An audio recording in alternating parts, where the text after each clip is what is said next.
नमस्कार विद्यार्थी मित्रांनो, आजचा आपला जॉमेट्रीचा पिरियड आहे. आपला डायरेक्ट प्रूफ, इनडायरेक्ट प्रूफ त्याचे एक एक्झाम्पल आपण घेतलेत. आता आपण प्रॅक्टिस सेट 1.3 घेणार आहोत. 1.3 मधला फर्स्ट जो क्वेश्चन होता तो मी तुमच्याकडून घेतलेला आहे सॉल्व करून. आता त्यातला सेकंड क्वेश्चन आहे, write converse of the following statement. म्हणजे खाली काही स्टेटमेंट दिलेले आहे, त्याचे तुम्हाला कॉन्व्हर्स लिहायचं आहे. काय आहे बघा statement. The alternate angles form by two parallel lines and their transversal are congruent. हे स्टेटमेंट आहे, याचा आपल्याला कॉन्व्हर्स लिहायचं आहे. म्हणजे कॉन्व्हर्स स्टेटमेंट म्हणजे कसं की त्या ओरिजिनल स्टेटमेंटचा अँटेसिडंट पार्ट आणि कॉन्सिक्वेंट पार्ट दोन्ही जे आहेत ते इंटरचेंज करायचे. मग जे काही स्टेटमेंट तयार होईल त्याला कोणतं स्टेटमेंट म्हणायचं, कॉन्व्हर्स स्टेटमेंट म्हणायचं. मग त्याच्यासाठी आधी जे स्टेटमेंट दिलेलं आहे त्याचा कंडिशनल स्टेटमेंट लिहून घ्यायचं. काय येईल बरं याचा conditional statement, alternate angles form by two parallel lines and their transversal are congruent. मग आता याचं कंडिशनल स्टेटमेंट काय येईल, if two lines are parallel. जर दोन लाईन जर पॅरलल असतील then alternate angles form by lines and transversal are congruent. जर दोन लाईन जर पॅरलल जर असतील तर त्या दोन लाईनचे अल्टरनेट अँगल्स कोणाचे, त्या दोन लाईन्स आणि त्यांचे एक ट्रान्सव्हर्सल यांच्यापासून तयार होणारे अल्टरनेट अँगल्स जे असतात ते कॉन्ग्रुएंट असतात. हे आपल्याला माहिती आहे थेरम. तुम्हाला हे तर माहिती आहे की नाही, दोन लाईन्स पॅरलल असले की तयार होणारे हे अल्टरनेट अँगल्स जे असतात हे कसे आहेत, कॉन्ग्रुएंट आहेत. आता हे झालं ह्याचं स्टेटमेंट, कंडिशनल स्टेटमेंट झालं. आता ह्याचा अँटेसिडेंट पार्ट कोणता आहे, इफच्या नंतरचं जे स्टेटमेंट आहे हा अँटेसिडेंट पार्ट आहे. If two lines are parallel हा जो आहे हा अँटेसिडेंट पार्ट आहे.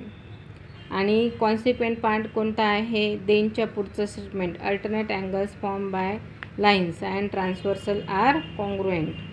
मग आता आपल्याला कसं स्टेटमेंट लिहायचं आहे, कॉन्व्हर्स स्टेटमेंट लिहायचं आहे. म्हणजेच काय करायचं आहे, जो कॉन्सिक्वेंट आहे त्याला इफच्या नंतर लिहायचा आहे आणि जो अँटेसिडेंट आहे त्याला देनच्या नंतर लिहायचं आहे. बघा बरं मग कॉन्व्हर्स स्टेटमेंट काय होईल. आता याचं काय होईल, याचं कॉन्व्हर्स स्टेटमेंट, इफ देनच्या नंतरचा पुढचा जो पार्ट आहे तो आधी आला पाहिजे.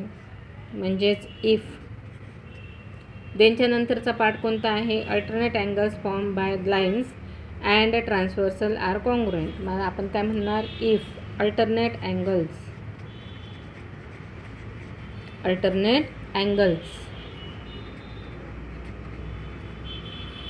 Form by two lines and their transversal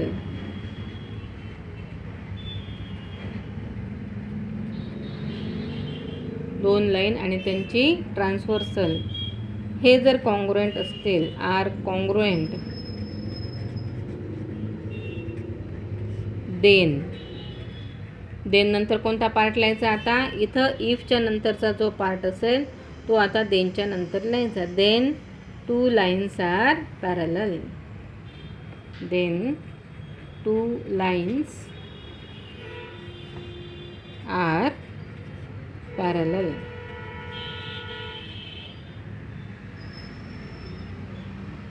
हे झालं कॉन्व्हर्स स्टेटमेंट दिलेल्या स्टेटमेंटचं. बघा बरं आता दुसरं स्टेटमेंट काय आहे, if pair of interior angles made by transversal of two lines are supplementary then the lines are parallel. काय आहे, इफ पेअर ऑफ इंटेरियर अँगल्सची pair made by a transversal of two parallel lines are supplementary then the lines are parallel. हे given statement आहे. आता याचं conditional statement कसं होईल बरं, याचं कंडिशनल स्टेटमेंट, जर दोन इंटेरियर अँगल्स हे कोणाकोणाचे, ट्रान्सव्हर्सल आणि दोन लाईन यांचे इंटेरियर अँगल जर सप्लिमेंटरी असतील तर त्या लाईन्स कशा असतात, पॅरलल असतात. म्हणजे या गिवन स्टेटमेंटचं कंडिशनल स्टेटमेंट कसं होईल, आधी आपण कंडिशनल स्टेटमेंट बनवू, नंतर आपण कॉन्व्हर्स बनवू. कंडिशनल स्टेटमेंट कसं होईल conditional statement? If pair of interior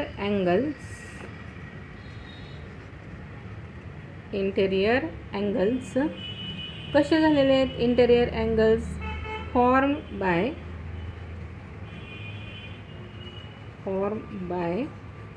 to lines and their transversal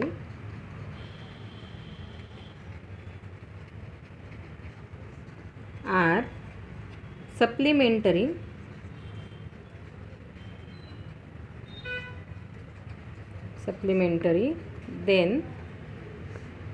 then lines are parallel. हे स्टेटमेंट झालं कंडिशनल स्टेटमेंट. आता याचा कॉन्व्हर्स बनवायचा आहे. म्हणजे देनच्या नंतरचा जो पार्ट आहे हा काय येणार? आता आपला इफच्या नंतरचा पार्ट येईल. म्हणजे आता याचा कॉन्व्हर्स कसा येईल? आता इफ टू पॅरलल लाईन्स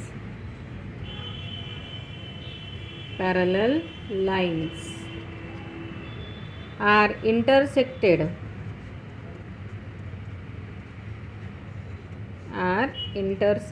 कोणी इंटरसेक्ट करते? ट्रान्सव्हर्सलने. Intersected by transversal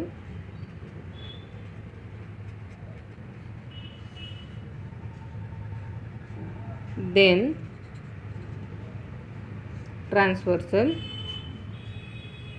the interior angles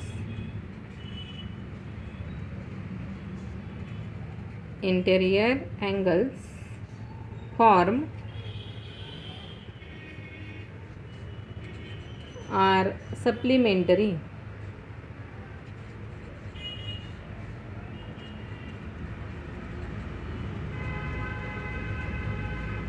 हे देन आहे.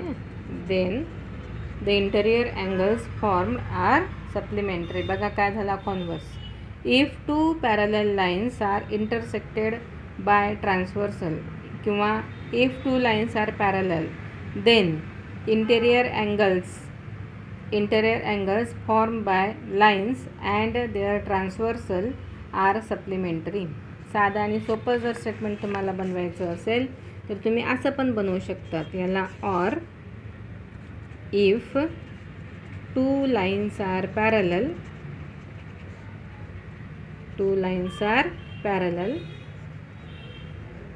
then interior angles formed by lines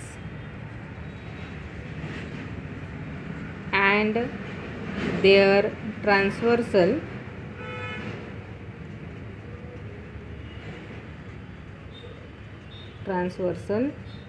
are supplementary. खूप अवघड स्टेटमेंट तुम्हाला वरचं जर वाटत असेल तर तुम्ही असं साधं सिंपल स्टेटमेंटही बनवू शकतात.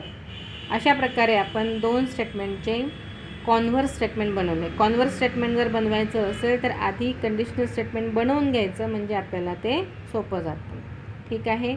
तिसरं जे एक स्टेटमेंट उरलेलं आहे ते तुमच्यासाठी आहे, ते तुम्ही बनवायचं. ओके. आजचा पिरियड आपण इथे थांबवू.